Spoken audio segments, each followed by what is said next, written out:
हृदय की अनंत आस्था के साथ सुज्ञ बंधुओं, माताओं एवं बहनों, हमारा विषय चल रहा है भावनाओं के ऊपर, भावनाओं से भव पार, है ना। कौन कौन सी भावनाएं हो गई है?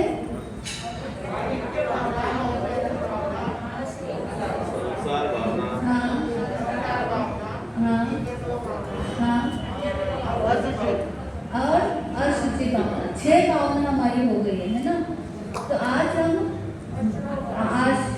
आश्रव भावना और संवर भावना, क्योंकि आश्रव का विरुद्ध क्या है?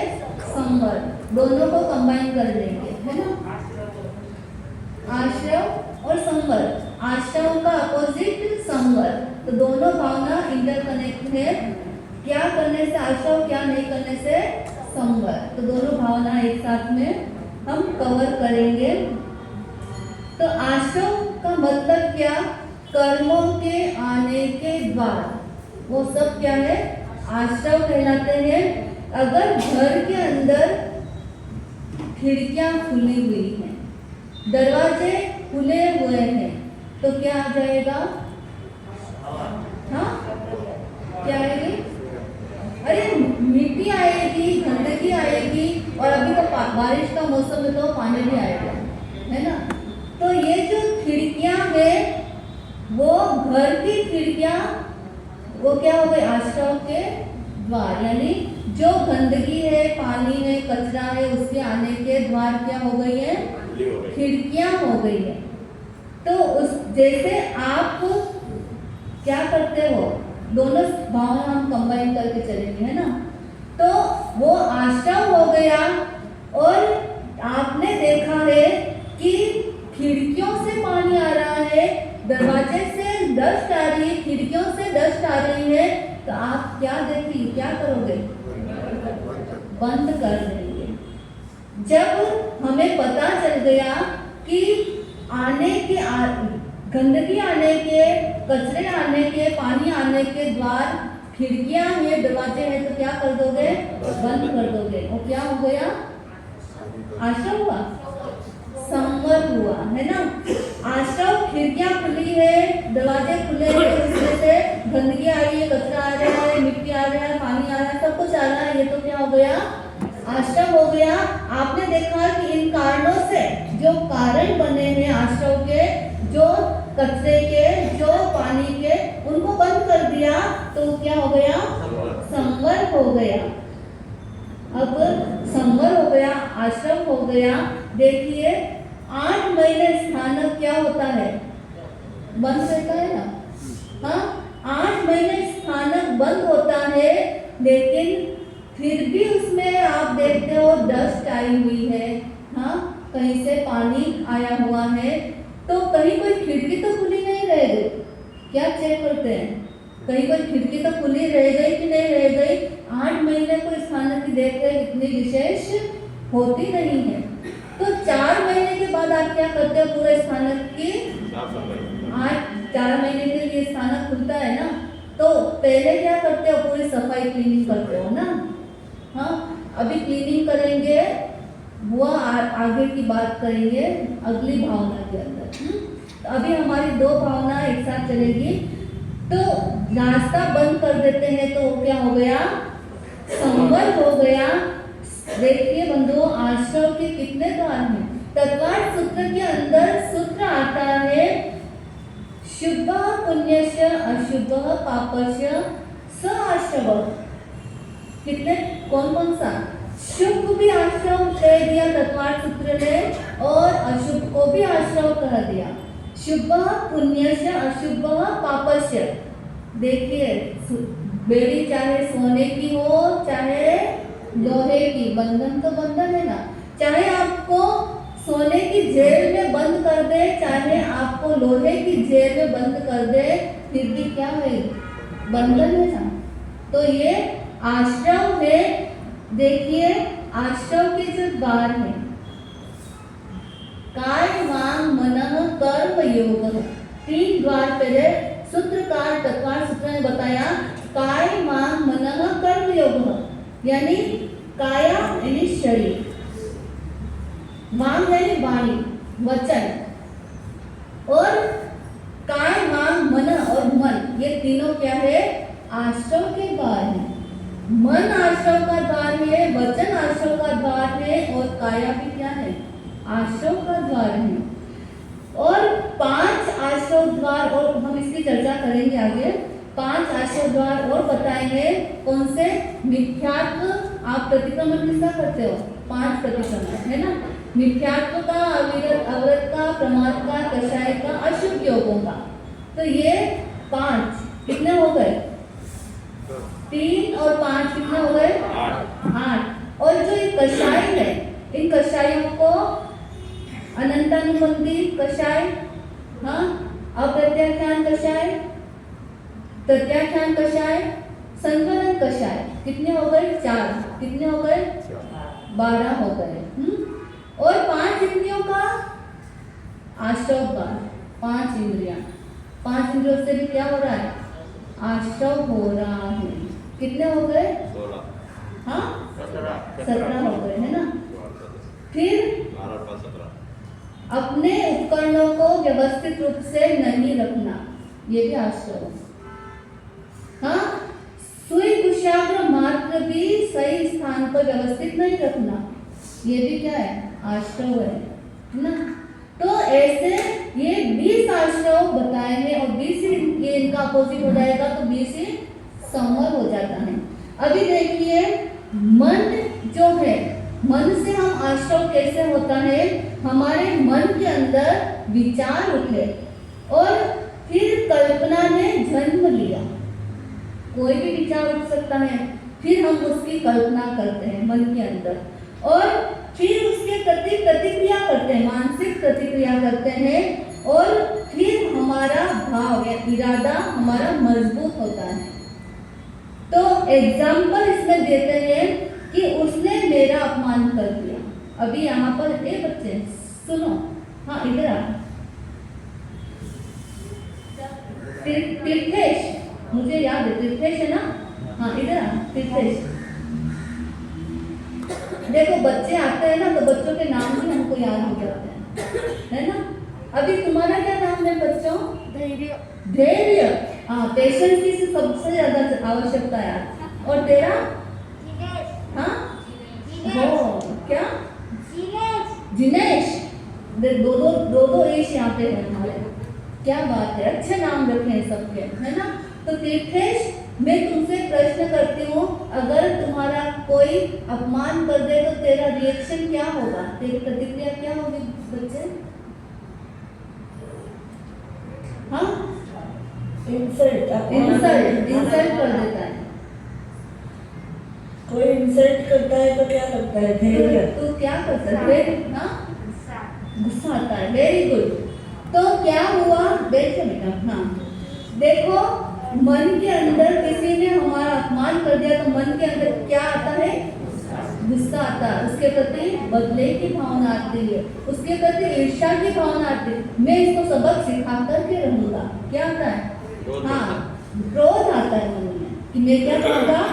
उसे सबक सिखाकर रहूंगा। ये बार बार जो ये कषाय मन के अंदर उत्पन्न होती है, और वही हमारे व्यवहार के रूप में जब अवसर मिलता है तो क्या कर लेते हैं? हाँ, अपना बदला ले लेते हैं। वो ही हमारा व्यवहार के रूप में आ जाता है। तो यही जो है, जो बार बार विचार उठते हैं, मनोवैज्ञानिक कहते हैं बार बार विचार जो उठते हैं वह हमारी भावनाओं का निर्माण करते हैं, और वह भावनाएं ही हमारे व्यवहार के अंदर आती है ना? तो बंधुओं, किसी विचार को अगर बार बार दोहराया जाएगा तो उससे मानसिक भाव मजबूत होते हैं, चाहे वो कषाय के भाव हो, जहाँ द्वेष के भाव हो, या सरलता के भाव हो, या प्रेम के भाव हो, सद्भावना के भाव हो। अगर हम बार बार जैसे विचार, जैसे भाव रखेंगे ना, वैसा ही हमारा व्यवहार और वैसे ही हमारी आदत बन जाती है ना? हमारी आदतों को बदलना है हमें। सद्भावना, प्रेम, मैत्री और बड़े ही सब एक दूसरे के साथ में एकदम फैमिलियर जैसा रहना है। किसी के साथ में दुश्मनी के भाव नहीं रखना है, मित्रता के भाव रखना है। तो ये हमें आश्रव द्वारों को रोकना है, संवर के द्वारों को खोलना है और आश्रव के द्वारों को क्या करना है? हाँ, पूरा लॉक कर देना है। लॉक करना है कि ताला खोल देना है? अरे ताला, घर का ताला भी अगर खुला, अगर आप घर भी खुला रखेंगे तो चोर घुस जाएंगे। हाँ, घुस जाते ना। सेफ्टी किसमें है? हाँ, दरवाजा बंद कर देना और लॉक कर देना, तो उसमें सेफ्टी, और आप चैन की नींद सो सकते हैं कि घर खुला रख करके, दरवाजे खुले रख करके, खिड़कियां खुले रख करके आप सो सकते हो क्या? अरे हर समय मन में डर, हर समय मन में बेचैनी, परेशानी। अरे दरवाजा, और रात को भी कई बार किसी के मन में ऐसे विचार आ जाते हैं, अरे कहीं दरवाजा तो खुला नहीं। सच बहनों बताना भाइयों, मन में विचार आते हैं ना, अरे कहीं दरवाजा तो खुला नहीं रह गया। हाँ, चेक करते हो रात को उठ करके भी। तो बंधुओं, हमारे जो भीतर के, हमारे जो शरीर के द्वार हैं, अब 5 इंद्रियों के द्वार है ना, 5 इंद्रियों के जो द्वार है उससे हर समय प्रतिक्षण क्या आ रहा है? आश्रव के द्वार, ये 5 खिड़कियां बोलते हैं। ये शरीर में, और शरीर के अंदर क्या है? 5 खिड़कियां हैं जो निरंतर पापों को आने का कार्य, पापों को रोक रहे हो क्या? अरे जब हम इंद्रियों का संवर करते हैं, हाँ, जब हम मेडिटेशन, हम देखिए कल हमारा स्वस्तिक मेडिटेशन का दिन है, तो सबको आप सूचित करिए कि आश्रम के द्वारों को रोकना है तो मेडिटेशन करना है ना। मन से, वचन से, काया से स्थिर होना है, मौन होना है, तीनों से मौन होना है। तीनों से मौन हो गए तो इंद्रियों के द्वार भी क्या हो जाएंगे? आंखों को भी बंद कर देंगे तो सारी इंद्रियों के द्वार भी बंद हो जाएंगे। तो आश्रव के द्वारों को रोकना है। और कहते हैं कि मन के अंदर किसी के प्रति बदले की भावना आती है ना। अभी जैसे बच्चे ने बोला कि कोई हमारा अपमान कर दे तो क्या होता है? मन में गुस्सा आता है, ईर्ष्या की भाव आते हैं। इसको मैं सबक सिखा कर रहूंगा। Stop stop. हाँ, वैज्ञानिक क्या बोलते हैं कि तुरंत प्रतिक्रिया न करो। फर्स्ट स्टेप क्या है? कोई भी मन के अंदर दुर्भाव आए तो क्या करो? स्टॉप, थोड़ी देर रुक जाओ। फिर क्या करना है?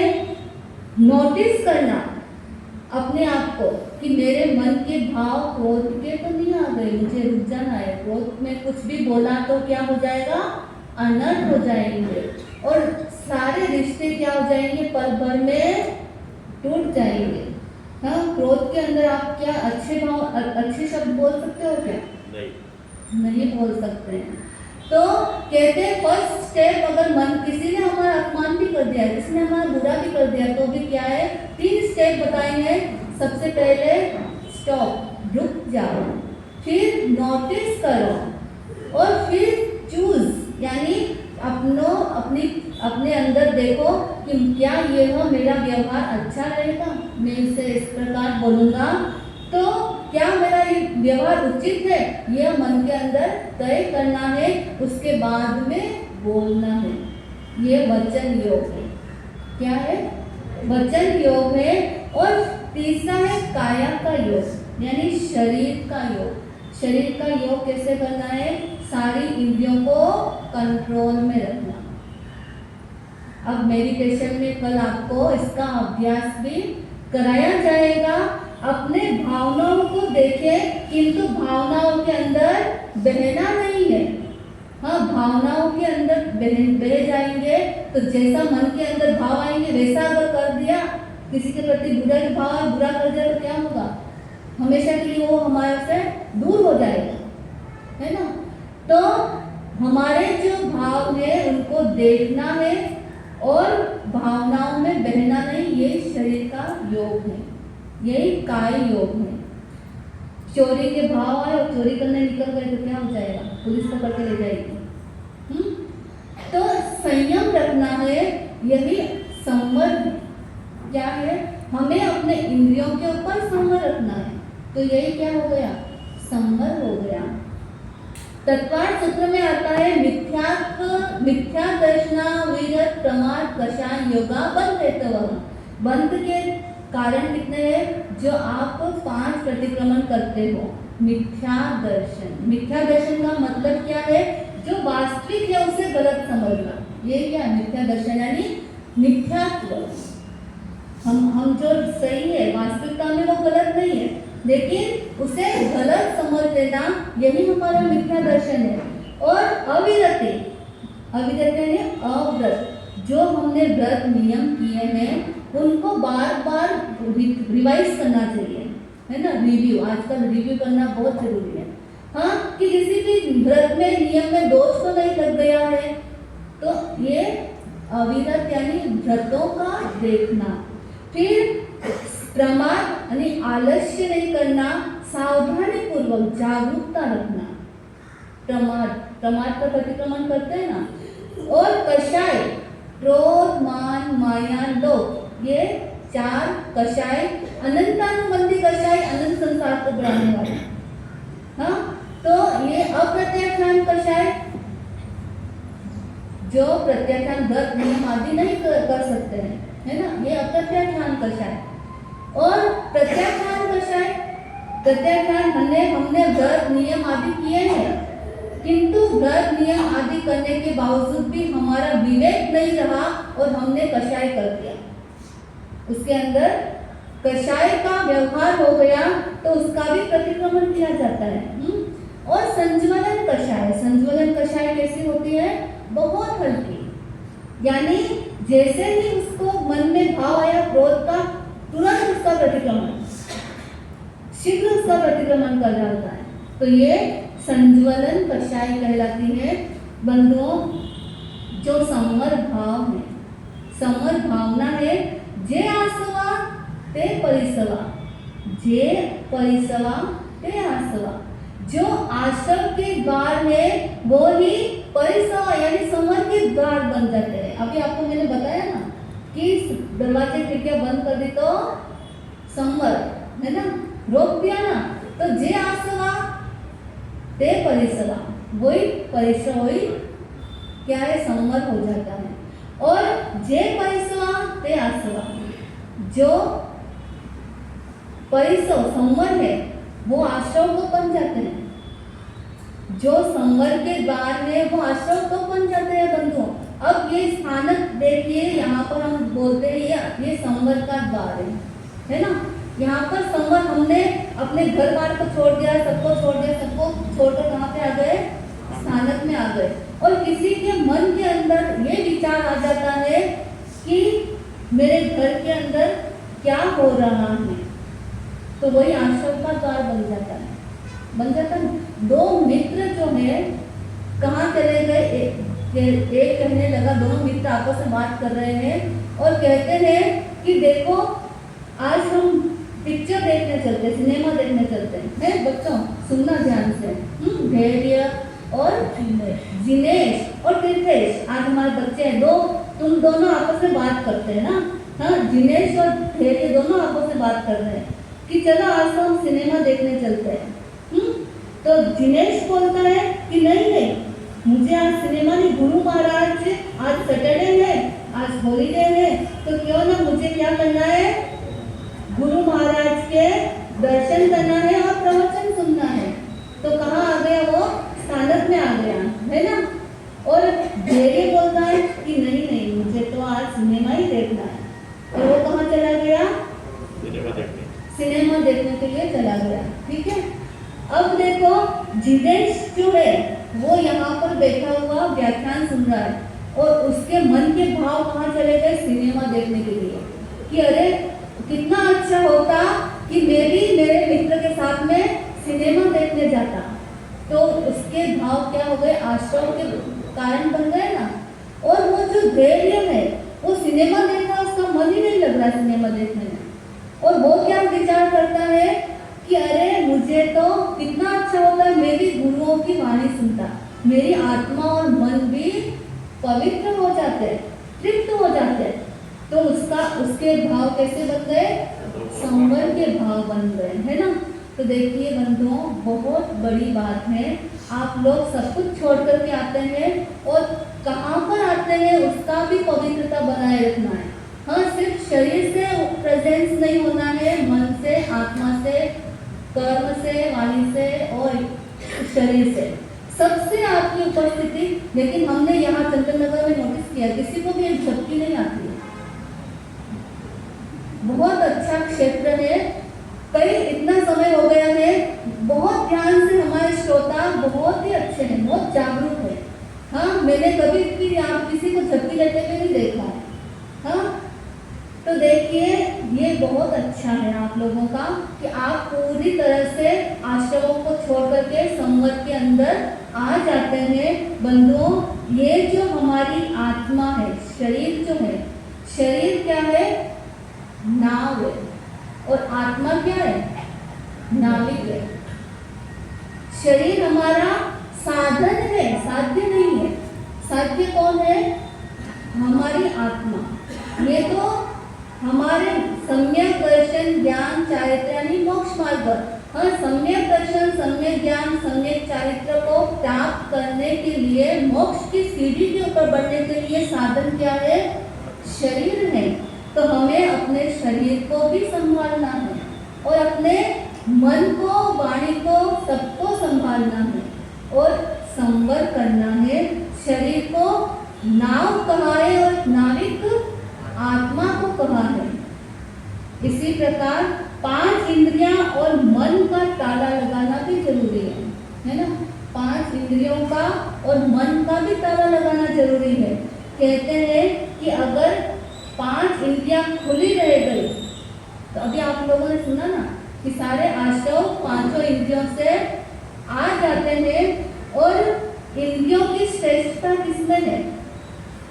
इंद्रियों की श्रेष्ठता, सभी इंद्रियां जो है अपने अपने विषयों को आकर्षित करती है ना। कान अच्छी अच्छी बातें सुनना चाहता है, हाँ, अच्छे अच्छे बातें सुनना चाहता है, अच्छे अच्छे मनोरंजन के साधन चाहता है। हमारी आंखें भी क्या चाहती है? अच्छे अच्छे देखना चाहती है, अच्छे अच्छे दृश्य देखना चाहती है। और हमारी जीवा भी, देखो बंधुओं, सबसे जरूरी है हमारी जीवा को कंट्रोल करना। अगर जीवा कंट्रोल हो गई तो सब कुछ अच्छा होगा, सब सारे रिलेशन अच्छे रहेंगे। रिलेशन मेंटेन करना भी हमें आना चाहिए। तो हमारे जीवा को भी क्या करना? कंट्रोल करना है, अच्छे शब्द बोलना है, प्रभु का नाम लेना है। बोलते हैं जीवा दिए तो राम नाम रटो। किसका नाम? क्या आप फिल्मी धुने गुनगुनाएंगे या फिल्मी बातें सुनेंगे? क्या क्या करना ये सब सुनकर के? ये तो अनंत जन्मों में किया ही है। हाँ, तो ये अच्छा जन्म मिला है, हमें धर्म अच्छा मिला है, गुरु अच्छे मिले हैं, तो क्या करना है? 5 इंद्रियों का संवर करना है। तो कृष्ण से कहते हैं, अर्जुन कहते हैं कि हे कृष्ण, ये जो मन है ये बड़ा ही चंचल है, तो इसको वश में कैसे करना? ये बड़ा चंचल है, बड़ा अस्थिर है और एक पल भी ठहरता नहीं है। कहते ना, मारो मन बांधो है, मारो मन बांधो रे, यो तो घड़ी पदा का मारे। मारो मन बांधो रे, यो तो घड़ी पदा का मारे। पद पद पद पद मारे पदा का नहीं किसी ने ढारे। मारो मन बांधो रे, यो तो घड़ी पदा का मारे। मारो मन बांधो रे, यो तो घड़ी पदा का मारे। हाँ, तो कृष्ण से अर्जुन बोलते हैं ये मन तो बड़ा चंचल है, बड़ा अस्थिर है, इसे कैसे वश में करें? हाँ, ये मन जो है ना, मन तो मिनिस्टर है। और ये जो सारी इंद्रियां है, 5 इंद्रियां क्या है? सर्वेंट्स है। हाँ, मन चाहता है इसलिए इंद्रियां क्या करती है? प्रवृत्ति करती है विषयों की ओर। मन नहीं चाहे तो कोई कह सकता है कि इंद्रियां प्रवृत्ति कर ले उस विषय की ओर। तो ये मन क्या है? मिनिस्टर है, और इंद्रियां सर्वेंट्स है, लेकिन हमारे जो आत्मा है ना, वो प्राइम मिनिस्टर है, वो किंग है, राजा है। हाँ, हमें खुद को अपना मन, हमारी आत्मा से अपने मन को तोलना है और अपनी आत्मा से मन को कंट्रोल में करना है। नहीं नहीं, तू अपने मन चाहा व्यवहार नहीं करना है, इंद्रियों को इंस्ट्रक्शन नहीं देना है कि तुझे अपने विषयों को पकड़ना है, विषयों को आने देना है। नहीं, आत्मा हमेशा रोकती है। देखो, सभी की आत्माएं रोकती है। गलत व्यवहार करेंगे तो आपकी आत्मा, कहते हैं सबसे बड़ा लॉ कहाँ पे है, सबसे बड़ा कानून कहाँ है? हमारी आत्मा है, जो हमें हमेशा क्या सही है क्या गलत है ये हमारी आत्मा हमें बताती है ना। सभी मानते हो ना, हाँ, कि हम गलत कर रहे हैं, से वापस गिल्टी फील किसका होता है? आत्मा को गिल्टी फील होती है ना, कि नहीं नहीं, ये काम मेरे से गलत हो गया है, मुझे ऐसा काम नहीं करना चाहिए। तो ये जो माइंड है हमारा, ये मिनिस्टर है, मन हमारा मिनिस्टर है, इंद्रियां सर्वेंट, सेविकाएं है उसकी, वो जैसा आदेश देगा वैसा वो काम करती है। तो कंट्रोल किसको करना है? मन को करोगे तो इंद्रियां ऑटोमेटिक कंट्रोल हो जाएगी। और आत्मा प्राइम मिनिस्टर है, आत्मा किंग है, राजा है। तो आत्मा की आवाज सुनो कोई भी काम करने से पहले, इसीलिए 3 स्टेप बताए ना। हाँ, सबसे पहले कौन सा स्टेप या आप बोलेंगे तो आपको याद हो जाएगा। हाँ, स्टॉप, है ना, सबसे पहले रुक जाओ कोई भी कार्य करने से पहले। और दूसरा स्टेप क्या है? नोटिस, अपने आप को नोटिस करो कि क्या ये सही होगा। और थर्ड स्टेप क्या है बताइए ना? चूज, तय करो, निर्णय करो कि हाँ ये सही होगा या गलत होगा, फिर प्रवृत्ति करो, है ना। तो ऐसा करेंगे तो ही आप अपने जीवन में कभी भी असफल नहीं होंगे। तो कृष्ण से पूछते हैं कि इसको मन को स्थिर करने के लिए क्या करें। तो कृष्ण बोलते हैं, असंशय महाभाव मनो दुर्निग्रहम चलम अभ्यासेन तु कौन्तेय वैराग्येन च गृह्यते। क्या उपाय बताया कृष्ण ने? मन को कंट्रोल करने का सबसे अच्छा उपाय बताया है कि बार बार अभ्यास करो, बार बार मन को अपने अंदर लाने का, अपने इंद्रियों को संयमित करने का बार बार अभ्यास करो और वैराग्य को धारण करो। जितना जितना वैराग्य बढ़ेगा उतनी उतनी आसक्ति क्या हो जाएगी? टूटती चली जाएगी। हाँ, और कहते हैं कृष्ण कि गीता के अंदर यदा संहरते चायम कूर्मोपान्यम सर्वशः। अगर जैसे कछुआ देखा है ना आपने, हाँ, कछुआ क्या करता है? जैसे ही शिकारी भेड़िए आते हैं वो अपने सारे अंगों को सिकोड़ करके बैठ जाता है, एकदम निर्जीव हो ना जैसा व्यवहार करता है। तो वो शिकारी भेड़िए कितना भी उसके ऊपर झपटे, हाँ, कितना भी कुछ भी करे, लेकिन फिर भी क्या वो उसको हानि पहुंचा सकते हैं? क्या तो हानि नहीं पहुंचा सकते। तो श्री कृष्ण कहते हैं कि अपनी इंद्रियों को भी कछुए की तरह संवरित कर लो, संवर कर लो, तो आपके आत्मधन को कोई लूटने वाला नहीं। कोई लूटेगा क्या? कोई नहीं लूट सकता। और जो कछुए, 2 उदाहरण दिए इसमें, एक तो पूरे अंगों को सिकोड़ने वाला कछुआ, और दूसरा जो है वह खुला, सारे अंग उसके खुले हैं। वो सोचता है कि अभी भेड़िए तो चले गए, और भेड़िए का क्या हो जाता है? इधर उधर छुप जाते हैं और वो अपने अंगों को बाहर निकाल देता है। जैसे ही वो अपने अंगों को बाहर निकालता है और भेड़िया उसके ऊपर अटैक कर देता है और अटैक करके उसको मार डालता है, तो वो मृत्यु को प्राप्त हो जाता है। इसी प्रकार हमारा जो शरीर है उस शरीर को हानि ना हो, हमारे आत्मा को हानि ना हो, इसलिए हमारे इंद्रियों के द्वारों को, हमारे मन के सभी को कंट्रोल करना है। यही आश्रव भावना का, यही संवर भावना है। और इस आश्रव के द्वारों को समझ करके संवर को अपनाएंगे तो अपनी आत्मा का कल्याण होगा। इन्हीं शब्दों के साथ में मैं अपने वक्तव्य को विराम दूंगी। ओम शांति। पूज्य गुरु जी का मंगलमय उद्बोधन आप श्रवण करेंगे।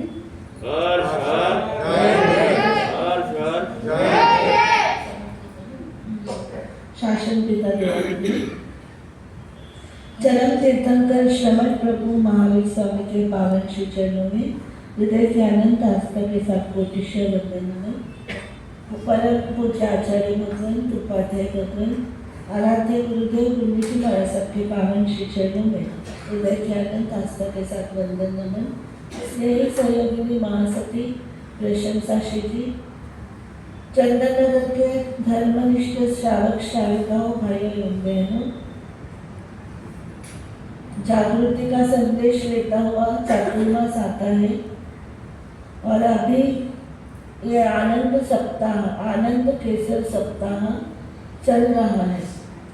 बहुत सारे लोग तेरे की तपस्या, अठाई की तपस्या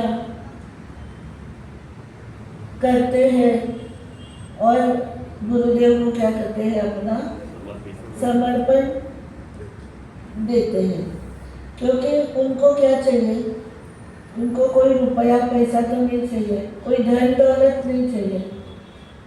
धन दौलत तो वही छोड़ करके क्या हो गए, सोना चांदी छोड़ के गुरुवर,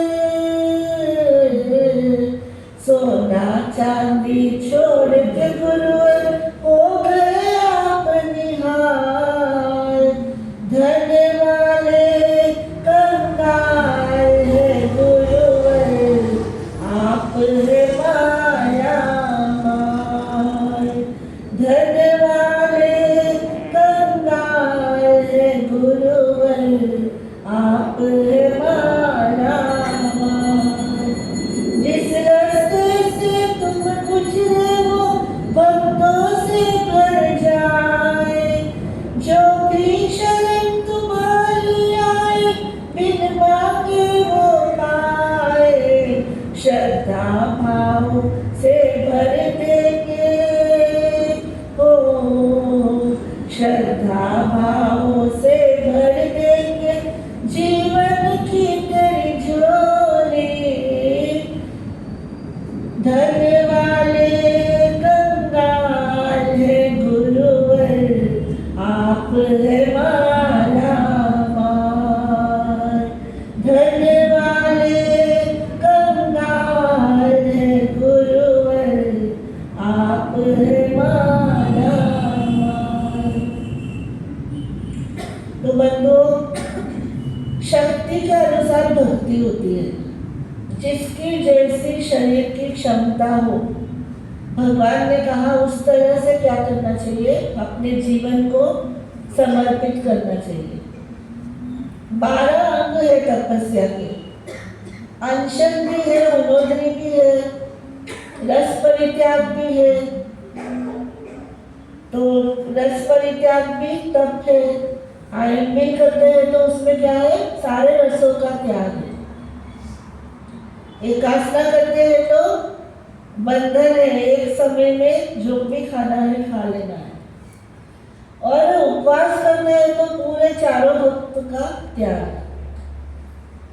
और स्वाध्याय करते हैं, विनय करते हैं, सेवा करते हैं, उसमें भी क्या है, तप है। कायोत्सर्ग करते हैं, ध्यान करते हैं, शरीर की ममता का त्याग करते हैं, वो भी क्या है, तप है। जैसे जैसे प्रयत्न करे साधक, वैसे वैसे वो क्या कर सकता है, कोई ना कोई तप अपने जीवन में करना चाहिए। लेकिन आचार्य भगवंत की और गुरु जी महाराज साहब की जो ये जन्म जयंती आ रही है, उसके उपलक्ष्य में चंदन नगर संघ ने भी तय किया है कि जो भी यहाँ पर सामूहिक रूप से आयन बिल करेंगे, एकासना करेंगे, उनके लिए संघ की तरफ से नीचे व्यवस्था की जाएगी। तो 13, 14, 15 को उपवास का तेला हो सके, आयन बिल का हो सके, एकाशने का हो सके, अवश्य जो कर सकते हैं जरूर करने की प्रयत्न कीजिएगा। आश्रम और संवर भावना के विषय में महासती जी ने आपको बहुत ही सुंदर पूरा खोल खोल करके बताया है कि हमारे जीवन के अंदर जैसे हमें बीपी चेक करना हो तो भी क्या करते हैं, डॉक्टर बोलते हैं कि श्वास लो, फिर बोलते हैं श्वास रोको, और फिर वो चेकिंग करते हैं तो रोकना ही पड़ता है। उस समय ये नहीं कह सकते कि श्वास नहीं रुकती, रोकते हैं ना, रोकना पड़ता है। तो इसी तरह से जीवन की गाड़ी अगर विषय कषायों में चलती रहेगी तो उसको भी रोकना पड़ता है, क्योंकि रोकेंगे नहीं तो अपना ही जीवन, जैसे अभी कछुए का दृष्टांत सुना कि उसको शिकारी आकर के नष्ट कर देते हैं, लेकिन यहाँ पर ऐसा कोई शिकारी हमारे ऊपर नहीं आ रहा है, लेकिन ये जो 20 आश्रम के द्वार है वो निरंतर क्या कर रहे हैं, हमारे आत्मा को लूट रहे हैं, और वो ऐसे लूट रहे हैं कि समझ में भी नहीं आता कि लूट रहे हैं। तो वहाँ पर सावधानी रखनी है, क्योंकि नजर हटी और दुर्घटना घटी बोलते हैं ना। थोड़ा सा भी कहीं पर मन के भाव खराब हो गए, 2 बच्चे क्या कर रहे हैं, गार्डन में घूम रहे हैं। जिनेश का तो ध्यान गार्डन में ही है, प्रवचन में नहीं है ना। तो वो गार्डन में जा रहे हैं, तीर्थेश और धैर्य या जिनेश किधर है पता ही नहीं है, फिजिकली प्रेजेंट है, मेंटली एब्सेंट है ना। शरीर से यहाँ है लेकिन मन से पता नहीं कहाँ है। पापा बार बार बोल रहे इधर ध्यान दे, इधर ध्यान दे। तो गार्डन में गए तो उन्होंने क्या देखा, एक अपनी क्या बोलते हैं उसको, लट हरी हरी होती है ना, हाँ वो, तो वो उधर रास्ते में पैदल चलते उधर ही जा रही थी। तो धैर्य बोला कि ठहरो इसको उठा लेते हैं। उसने उठाया एक पत्ते के अंदर और उसको एक तरफ जहाँ किसी के पैर नहीं आते वहाँ पर उसने छोड़ दिया। तो उस समय तीर्थेश बोला कि देखो देखो, केवल काया से अगर हम उसको नहीं मारते हैं तभी हम संवर नहीं कर सकते, लेकिन हम मन से भी क्या करना चाहिए, उसके प्रति अच्छे भाव रखना चाहिए, उसके प्रति सद्भावना रखनी चाहिए, तो ही हम क्या कर सकते हैं, हम संवर कर सकते हैं, तो ही हम अहिंसा का सच्चा पालन कर सकते हैं। और मुंह से भी हमें बोलना नहीं चाहिए कि ये बीच बीच में क्यों आ गई, वो तो समझता नहीं है प्राणी। इसलिए हम परस्पर में क्या बोलते हैं, एक दूसरे को क्या करते हैं, जगाते हैं। देखो ऐसा नहीं बोलना चाहिए, क्योंकि अगर ऐसा बोलेंगे तो वो तो प्राणी है, उनको तो इतनी समझ नहीं है ना। मनुष्य को समझ है, लेकिन दूसरे जो प्राणी है, चाहे वो गाय हो, भैंस हो, कुत्ते हो, बकरी हो, छोटे छोटे जीव हो, चिड़िया हो, उनको थोड़ी समझता है कि मुझे इधर नहीं जाना, इधर जाना। वो तो अपना चलती रहती है अपने रास्ते। तो हम उसको मन वचन से भी हम उसको क्या नहीं करें, हर्ट नहीं करें कि ये कहाँ से आ जाती है। तो हम एक दूसरे को जागरूक करें कि वो तो वही प्राणी है, उनको समझ नहीं है, हमें समझ है, इसलिए हमको ही क्या करना पड़ता है, साइड लेना पड़ता है और फिर उसको बचाना पड़ता है। तो ये मनुष्य का एक बहुत अच्छी डेवलपमेंट है मस्तिष्क की। तो इसलिए क्या हो जाता है, जीवन में अच्छे अच्छे प्रसंग घट जाते हैं।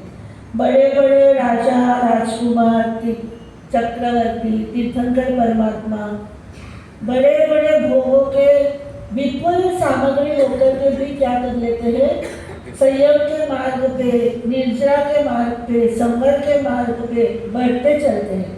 इसलिए 12 भावनाओं में आश्रम और संवर को खुला बताया कि आश्रम के द्वार भी इसी संसार में है और संवर के द्वार भी इसी संसार में है। बटन एक ही है, लाइट चाहे चालू करो, लाइट बंद करो, बटन तो एक ही होता है ना। तो मतलब ये स्विच है मन का। आश्रम का भी वही रास्ता है, संवर का भी वही रास्ता है, लेकिन आप क्या कर रहे हो, संवर कर रहे हो या आश्रम कर रहे हो, आपको तय करना है। एक बहुत सुंदर इलायची कुमार की कहानी आती है।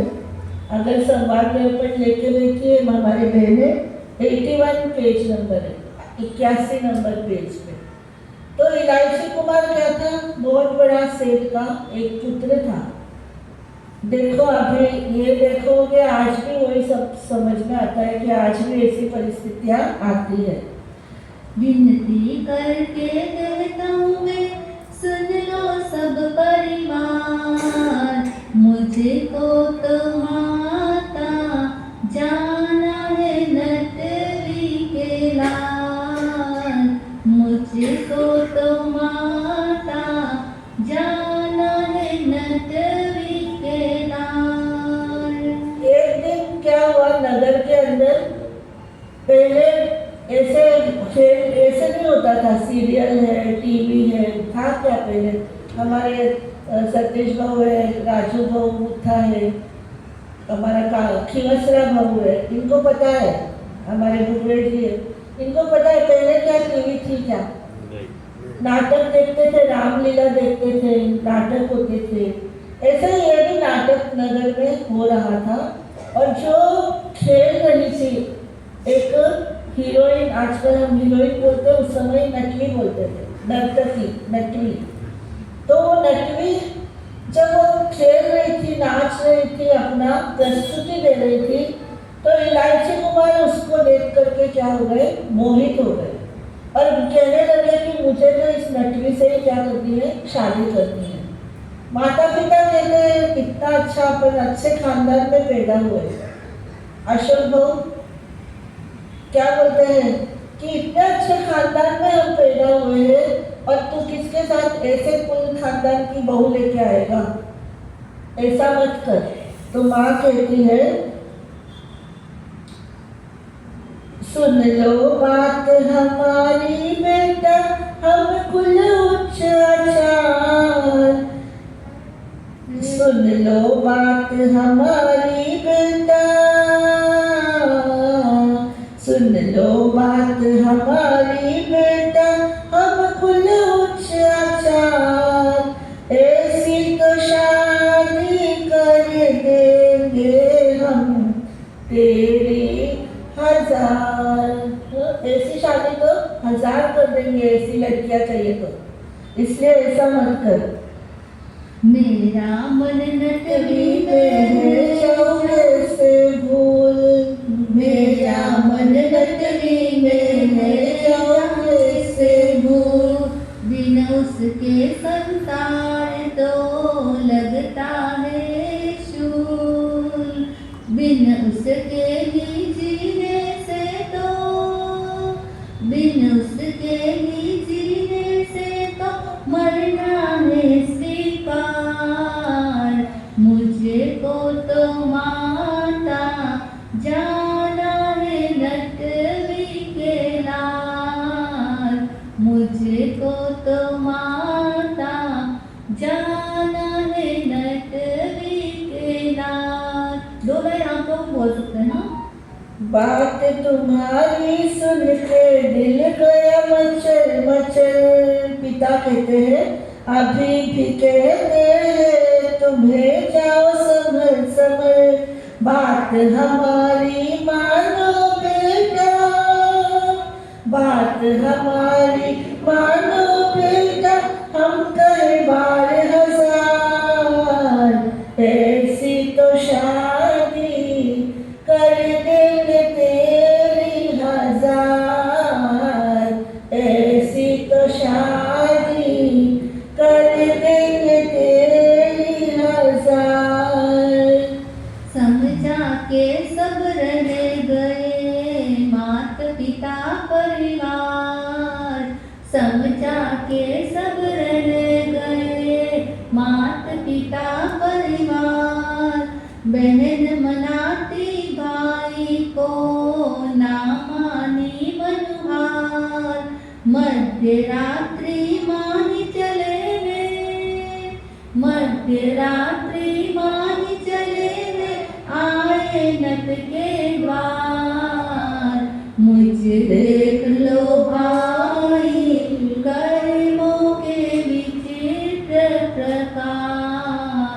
देख लो भाई कर्मों के विचित्र प्रकार। सब समझाने पर भी इलायची नहीं माना। बोला बात तुम्हारी नहीं मानूंगा, त्यागूंगा मैं प्राण। मुझको तो माता जाना है नट विकला। समझाने पर भी इलायची कुमार घर से निकल गया और माता पिता कुछ नहीं बोल सके। तम्बू जहाँ पर था तना नटों के सरदार का, कहता खोलो द्वार को मैं हूँ राही प्यार का। ब्याह करूँगा मैं कन्या से, ब्याह करूँगा मैं कन्या से, ओ नट के सरदार। मुझको तो नटराज हो गया कन्या से प्यार। मुझको तो नटराज हो गया कन्या से प्यार। सीधा कहाँ गया? जहाँ पर उन लोगों ने टेंट लगाया हुआ था, वहाँ पर जाकर के उन नटों के सरदार से कहने लगा कि मुझको आपकी कन्या से शादी करनी है। तो नट बोला कि ऐसे में शादी नहीं कराता, मेरी भी शर्त है। आगे सुनिए आप। विचित्र बातों को सुनो हम तो करें विचार। तुम तो सेठ के पुत्र हो, भिन्न है कुल आचार। कन्या ऐसे नहीं मिलेगी, कन्या ऐसे नहीं मिलेगी। बनो तुम नट सवार, करना हो शादी बने जाओ नट होशियार। करना हो शादी तो बने जाओ नट होशियार। तो ये हो गई पहली शर्त। पहली शर्त क्या कहता है वो? कि तुम सेठ के पुत्र हो, सेठ के पुत्र से मुझे मेरी कन्या की शादी नहीं करनी। मुझे कौन चाहिए? मेरी नटवी के लिए मुझे नट ही चाहिए, हीरो ही चाहिए, मुझे हीरोइन है मेरी। तो तुमको क्या करना पड़ेगा? पहले ये सारी कला जो है हम करते हैं ना, वो सब तुमको सीखनी पड़ेगी और तुम नट बन जाओगे। तो ही मैं क्या करूँगा? मेरी कन्या की शादी तुम्हारे साथ करूँगा। और दूसरी शर्त, कला को सीख के जाओ तुम किसी राज दरबार। कला को सीख के जाओ तुम किसी राज दरबार। प्रसन्न करके राजा को लाओ तुम उपहार। सब कुछ होगा मान्य तुम्हें तो, सब कुछ होगा मान्य तुम्हें तो, करेंगे हम स्वीकार। करना हो शादी तो बन जाओ नट होशियार। करना हो शादी तो बन जाओ नट होशियार। दूसरी शर्त क्या रखी? नट में कला में तुमको अच्छी तरह से निपुण बनना है, होशियार बनना है और फिर किसी एक राजा को खुश करना है, उनसे पारितोषिक प्राप्त करना है। और उसके बाद मैं क्या करूँगा? मेरी कन्या का विवाह तुम्हारे साथ करूँगा। रूप सिपाने के लिए करता हूँ स्वीकार। वणिक वेश को त्याग के नट बनूं इस बार। हाथ हमारे जल्दी से ही करना दोगे चार। मुझको तो नटराज हो गया कन्या से प्यार। मुझको तो नटराज हो गया कन्या से प्यार। तो वो कहने लगा कि मुझे तुम्हारी दोनों शर्त स्वीकार है। मैं तुरंत अभी क्या करता हूँ? आपके पास ही रहता हूँ और मैं नट बनता हूँ। इतनी जल्दी शादी तो बच्चों का नहीं खेल।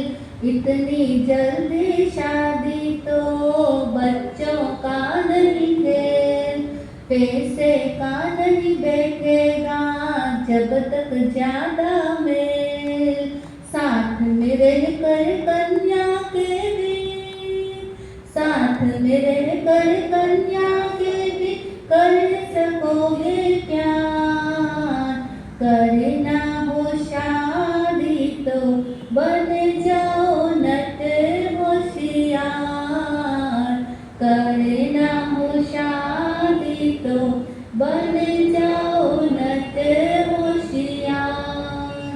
सब बातों को मान के रहने लगे वे पास, सीखे कला उमंग से प्रिया मिलन की आस, ऐसे करते वर्षों बीते, ऐसे करते वर्षों बीते, विरह में था मंझार, देख लो भाई कर्मों के विचित्र प्रकार, देख लो बहनों कर्मों के विचित्र प्रकार।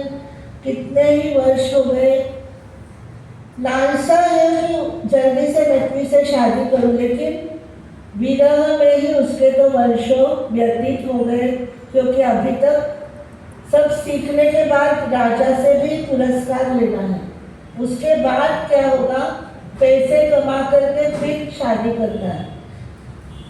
फिर धीरज धर लो साजनी, धीरज धर लो साजनी, बनाने युद्ध लगी, जल्दी ही मिटने को है दिल की हमारी पीर, प्रसन्न करके महाराजा को, प्रसन्न करके महाराजा को कर दो तुम श्रृंगार, जीवन के मेरे तुम ही हो सच्चे आधार, जीवन के मेरे तुम ही हो सच्चे आधार।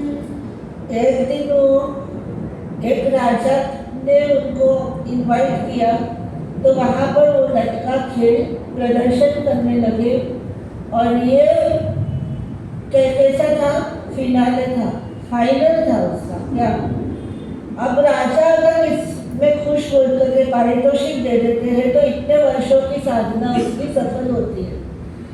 तो नटवी उसको प्रेरित करती है, मोटिवेट करके कहती है, बस अभी ये अंतिम खेल है, इसके बाद हम दोनों का ये विरह समाप्त हो जाएगा, हम दोनों की मिलन की रात्रियां शुरू हो जाएगी। और वो श्रृंगार करके नटवी भी और नट भी अच्छी तरह से तैयार होकर के कि अब ये अंतिम खेल है, पूरा अब इतने वर्षों का समय जो आया है सक्सेस होने का, ये लास्ट फिनाले है मेरा। ढोलक बजने लग गई जब छलन छलन, चढ़ गए बांस की चोटी पर हो मगन मगन, प्रेमी प्रियतम देख के हर्ष, प्रेमी प्रियतम देख के हर्ष, नटवी अपार, जीवन के मेरे सच्चे हो तुम ही आधार। अब वो ये खेल बंधु कहाँ पे चल गए, डोरी होती है ना, लंबी डोरी लगाई हुई थी बीच में ऊंचाई पर, और उसके ऊपर पूरे ध्यान से जैसे जैसे नृत्य की ढोलक बजता है वैसे वैसे उनको क्या करना है, कर्तव्य दिखाना है, डांस कैसा करना है, सारे एक्टिंग भी करनी है और उस डोरी के ऊपर चलना भी है। तो इलायची कुमार पूरा तैयार होकर के डोरी पे चढ़ गया, और जैसे जैसे रिदम बजता है, ढोलक बजता है, वैसे वैसे वो क्या कर रहा है, वो भी अपना थिरक रहा है। लेकिन इधर राजा देखो, राजा देख रहा है ना, तो राजा देखता है तो वो भी नटवी से मोहित हो गया, और उसको भी पता चल गया कि अगर पुरस्कार मिल गया इलायची कुमार को तो इन दोनों की क्या हो जाएगी, शादी हो जाएगी और मुझे इस नटवी को अपनी रानी बनाना है। तो वो भी देखो अभी कैसा कर्मों का विचित्र प्रकार है। कितना अच्छा होएगा गिर जाए नटराज, कन्या को मैं परनूंगा खुशी खुशी के साथ, रूप रमणी मेरे हाथ लगेगी, रूप रमणी मेरे हाथ लगेगी, देखूंगा दीदार, मेरा तो नटराज ध्यान गया दरबार, मेरा तो नटराज ध्यान गया दरबार। तो वो सोचता है कि ये इलायची कुमार अगर डोरी से नीचे गिर जाएगा तो खेल में जीतेगा नहीं, पुरस्कार मिलेगा नहीं और कन्या के साथ में शादी नहीं होगी, मैं इसके साथ क्या करूँगा, पढ़ूंगा। और इसलिए जब पुरस्कार देने का समय आया, इलायची कुमार राजा की तरफ देखता है कि अभी भी राजा क्या करेगा, पुरस्कार देगा। तो नट सरदार को राजा बोलता है, अरे मैंने तो ध्यान से देखा ही नहीं, मेरा मन कहाँ चला गया, मेरे राजमहल में दरबार में चला गया, वापस एक बार क्या करो, मुझे खेल दिखाओ। कितना कठिन है। रात्रि के 3 प्रहर बीत गए, 3 बज गए, अभी 3 से 6 बजेगा, लास्ट खेल खेलने जा रहा है इलायची कुमार। और वो डोरी पे चढ़ गया कि अब कुछ भी हो मुझे भी पीछे नहीं हटना। थक गया है, कितने 9 घंटे से खेल रहा है, सूर्यास्त से लेकर 3 बजे तक थक गया, लेकिन फिर भी मन की एक ही उमंग है कि बस अभी ये खेल मेरा लास्ट है, अंतिम है, और इसके बाद राजा मुझे पुरस्कार देगा, मेरा काम हो जाएगा। लेकिन कैसे होता है देखो, खेलूं दर उमंग तो फलेगी मन की आस, होगी शादी रात में मिटेगा सब त्रास, स्मित नयन से देख पिया को, स्मित नयन से देख पिया को, चरों में पंचम बार, मुझको तो प्रिय अतिशय तुमसे है प्यार, मुझको तो प्रिय अतिशय तुमसे है प्यार। इलायची कुमार वापस चढ़े और खेलते खेलते सुबह की सूर्योदय की रानी भी क्या हो गई, पेड़ पसार गई। खेल करत नैनों से हो गया मुनि मिलाप, इनके त्याग के सामने झूठे मेरे प्रताप, नारी निरुपम सन्मुख मुनि के देखे नयन पसार, धन्य है त्यागी मुनियों की महिमा परंपार, धन्य है त्यागी मुनियों की महिमा परंपार। सूर्योदय हुआ और एक मुनिराज अपना पात्र लेकर के पानी लेने के लिए एक घर में प्रवेश करते हैं। डोरी पर नाचता नाचता इलायची सामने देखता है इस दृश्य को कि सामने बिल्डिंग में एक मकान में मुनिराज पानी लेने के लिए बहन के घर गए हैं और वो इतनी सुंदर रूपवती बहन है, वो पानी दे रही है, लेकिन मुनिराज तो उस बहन को देख भी नहीं रहे। वो तो अपना पानी लिया और लेकर के वो क्या हुए, चल पड़े। तो सोचने लगा कि इन मुनि को देखो और आप मुझे देखो, मैं भी तो वही पुरुष हूँ, ये मुनि भी वही पुरुष है, लेकिन मेरी दृष्टि देखो और इनकी दृष्टि देखो, दोनों में कितना फर्क है। वो इस आश्रम का द्वार बन सकता है मुनि के लिए, लेकिन उन्होंने क्या किया है, अपने मन को जीता है, उसको संवर का मार्ग बना दिया। और मेरा तो अच्छा भला सब परिवार था, सारा घर-बार था, सब तरह से सब अनुकूलताएं थी, पत्नी भी मेरी थी, फिर भी मैं कहाँ आ गया, इस नटवी के पास, अरे मेरे धिक्कार है मुझे, और वो धिक्कारते हैं अपने आप को।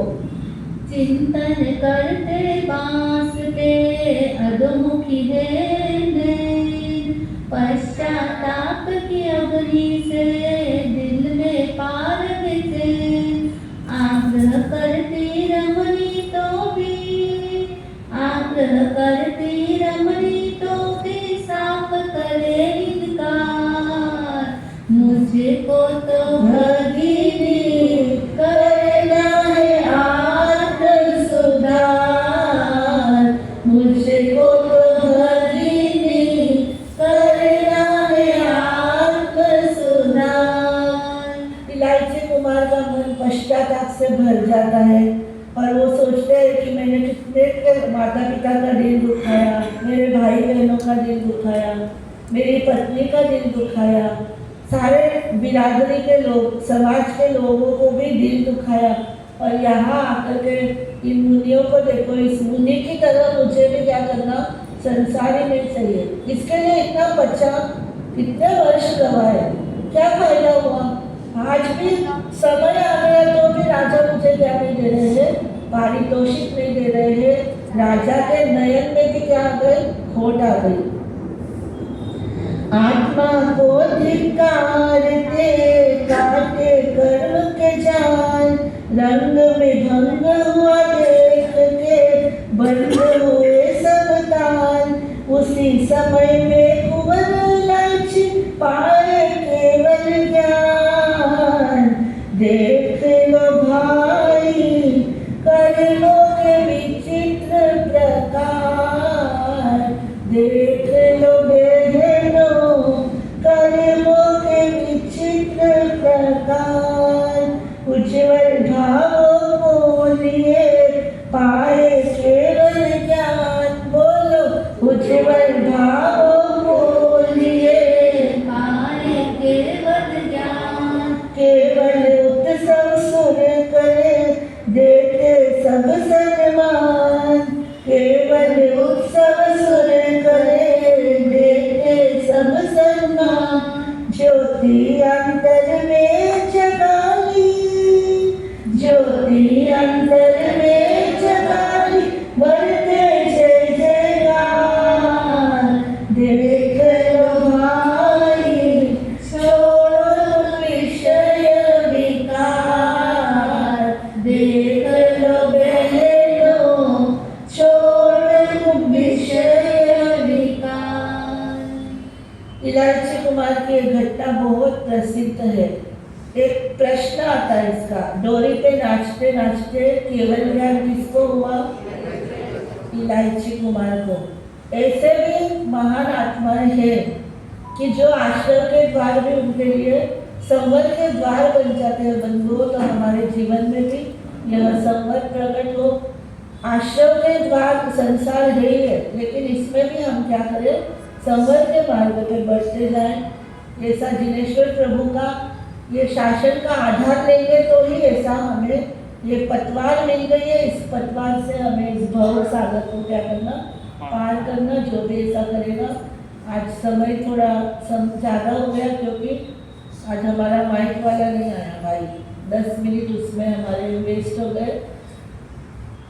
लेकिन कल रविवार है, कल जल्दी शुरू होगा, 8:30 बजे आने का आना है और सब जोड़े आना है।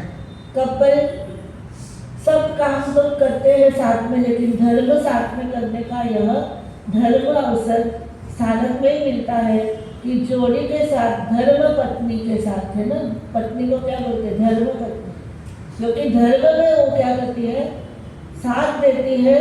तो धर्म पत्नी के साथ यहाँ पर सबको 5 रंगी कलर में हमारी बहनों को, क्योंकि पंच परमेश्वरी का जाप ध्यान है, तो पंचरंगी वस्त्रों में आना है। और भाइयों को भी सफेद पोशाक के अंदर आना है और स्वस्तिक की आकृति यहाँ पर रहेगी। तो जोड़ी जोड़ी से 2-2 की बनाएंगे लाइन, तो साथ साथ में जोड़ी जोड़ी बैठ जाएगी। और उसमें आपको बड़ा ही सुंदर स्वस्तिक स्वस्थता का प्रतीक है। और हमारे जो ये पंच पद है वो हमारे चक्रास के साथ, हमारे योग के पोस्चर्स के साथ कैसे हम उसको कर सकते हैं, ये आपको कल देखने को मिलेगा। तो कल आपका दिन है, आपको सबको अपने विशेष ड्रेस के साथ आना है। हमारे युवक युवतियों को जो संडे को ही आते हैं उनको ये सारी सूचनाएं हमारे व्हाट्सएप ग्रुप के ऊपर, चंदन नगर सर के ग्रुप के ऊपर हमारे जो कार्यकारिणी सदस्य हैं वो भी प्रेरणा दे, मोटिवेट करे। और जो हमारी बहु मंडल है, हमारे सासू मंडल है, महिला मंडल है, वो भी अपने अपने ग्रुप में क्या करे, विशेष रूप से इस ध्यान के अंदर, क्योंकि ये बहुत कम कभी कभी ही होता है, रोज तो प्रवचन का रहता है, तो किसी दिन एक धारा होती है, हमेशा नहीं हो पाती है। इसलिए आप लोगों को जब हो कोई भी कार्यक्रम तो उसमें पूरी तरह से क्या करे, सहभागिता ले। और उसके साथ ही आनंद केसर प्रश्नोत्तरी जो 3 या 4 मेंबर की टीम बनानी है, भाइयों में, बहनों में, युवक और युवतियों में, तो वो प्रश्नावली आप लेकर के जाए। जो भी करना बैठना चाहते हैं या बैठना चाहते हैं, कोई भी आयोजन होता है ना तो उसमें आप पार्टिसिपेट होंगे तो आपका भी हौसला बढ़ेगा, आपको मजा भी आएगा, आपको ज्ञान वृद्धि भी होगी और कुछ ना कुछ अच्छा आपको 2 शब्द मिलेंगे अच्छे। यहाँ पर स्वस्तिक का आकृति का निर्माण करना है तो संघ की व्यवस्था रहेगी। संघ यहाँ पर स्वस्तिक का आकार बनाएंगे।